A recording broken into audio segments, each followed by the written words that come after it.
Selamat datang di Pojok Santai. Sebelum Anda mendengarkan audiobook ini, kami menginformasikan bahwa channel ini adalah review audio dari buku yang ada di Indonesia. Untuk membaca keseluruhan buku ini, kami menyarankan membeli buku aslinya di toko buku kesayangan Anda, baik offline maupun online. Keberadaan channel ini dimaksudkan untuk membantu Anda mendapatkan pengetahuan dari buku-buku kesayangan Anda. Jangan lupa untuk subscribe, like, dan komen.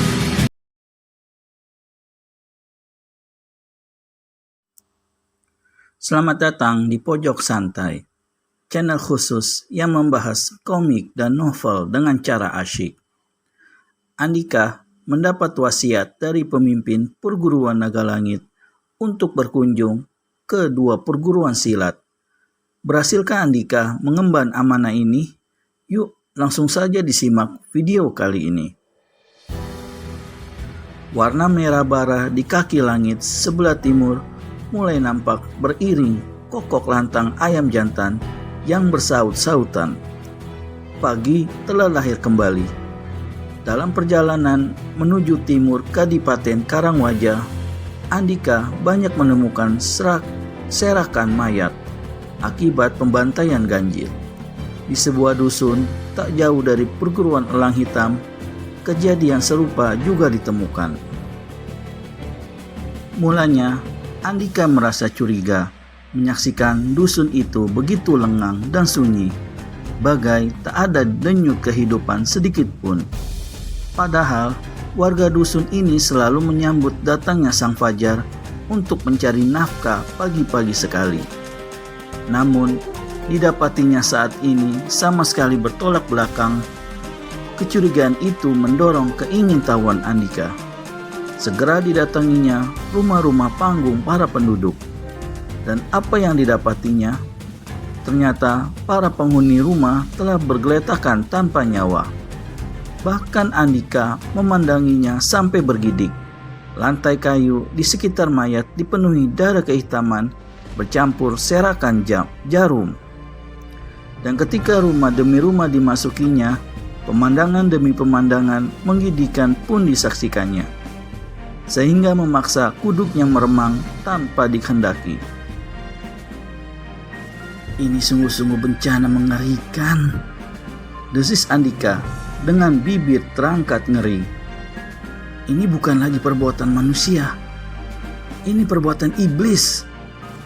Ketika Andika hendak melanjutkan perjalanan, masih sempat disaksikannya seorang penduduk yang merangkak mencoba keluar rumah. Mulutnya merah oleh darah, wajahnya pucat layaknya mayat. Andika mencoba menolong orang itu, tapi usahanya sia-sia. Nyawa orang itu telah melayang lebih dulu saat pendekar Slebor tiba di sisinya. Laknat, dengus Andika untuk kesekian kali. Begitu selesai kata-katanya, Andika segera melesat cepat pergi dari situ. Dikerahkannya seluruh ilmu meringankan tubuh agar segera tiba di perguruan elang hitam. Ia tak ingin semua kejadian gila itu menjadi kian berlarut.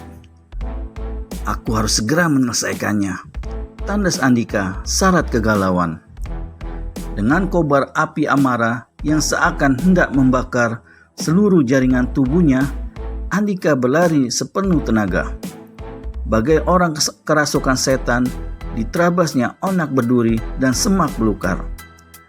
Dicobanya mencari jalan pintas yang bisa membawanya cepat tiba di tujuan. Pohon-pohon raksasa yang mencoba menghalangi luncuran tubuhnya dilompati bagai seekor walet mematahkan hadangan batu karang. 1001 perasaan yang berkecamuk dalam diri berbaur menjadi sebentuk kekuatan tak terduga. Kecepatan larinya jadi kian menggila. Sampai-sampai pandangannya hanya menangkap kelebatan bayangan kabur dari benda-benda yang dilewatinya saat berlari. Tak ada berapa lama, Andika tiba di satu lembah luas yang diapit bukit. Rumput hijau setinggi betis menghampar indah dalam selimut sinar surya. Jajaran pepohonan pinus memagari sekitar lembah. Tepat di tengah lembah itulah perguruan elang hitam berdiri.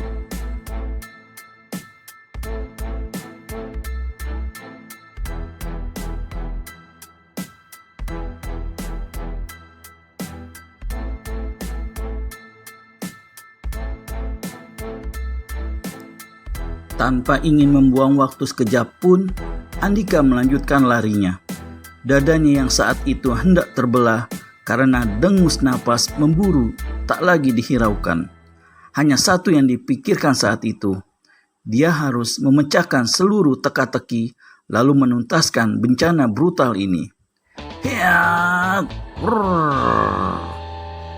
Setibanya di pagar tinggi perguruan elang hitam, Andika melenting tinggi ke udara. Tubuhnya melayang di udara, melewati pagar dari batang-batang cemara. Celek! Begitu usai melakukan gerakan indah di angkasa, kaki pendekar Slebor menjejak mantap di pelataran depan perguruan itu. Apa yang akan ditemukannya di sana? Ternyata sebuah pemandangan yang semula begitu dikhawatirkan Andika terjadi. Puluhan mayat murid perguruan tampak berserakan tumpang tindih, bagai onggokan daging tak berharga. "Biadab! Siapa dalam semua ini?" teriak Andika dengan suara menggelegar penuh kemurkaan. Dengan napas memburu, Andika mencoba mencari sisa-sisa kehidupan di dalam bangunan perguruan elang hitam. Seluruh ruang dijelajahinya, namun tak sejengkal pun dilewati. Dan lagi-lagi matanya dijejali anyir darah dan mayat-mayat tanpa kehidupan. "Oh Tuhan," keluh Andika lemah. Tak mampu lagi pemuda itu menatap apa yang tergambar di depan matanya. Matanya dipejamkan rapat-rapat, kepalanya menggeleng lemah, seakan tidak ingin mempercayai semua yang dilihatnya. Saat berikutnya, Andika kembali melesat lebih gila dari sebelumnya. Tak ingin lagi dia menyaksikan apa yang terjadi di perguruan. Mengenaskan itu, bahkan sekedar untuk mengingat sekalipun. Tak lama kemudian, tubuh pendekar Slebor sudah melesat di luar perguruan elang hitam. Dia berlari deras menuju tujuan berikut, perguruan Tangan Besi di wilayah barat. Sebuah jarak yang jauh karena ditempuh dari satu ujung ke ujung lain. Tapi hal itu sama sekali tidak mengusik tekadnya untuk segera sampai di perguruan itu. Sementara hati nuraninya terus berharap agar tidak menemukan lagi pemandangan seperti di perguruan elang hitam. Akankah harapan Andika terwujud? Cari tahu kebenarannya di video selanjutnya hanya di channel Pojok Santai. Segera subscribe dan tekan tombol lonceng untuk mendapat notifikasi video terbaru dari kami. Terima kasih dan sampai bertemu kembali.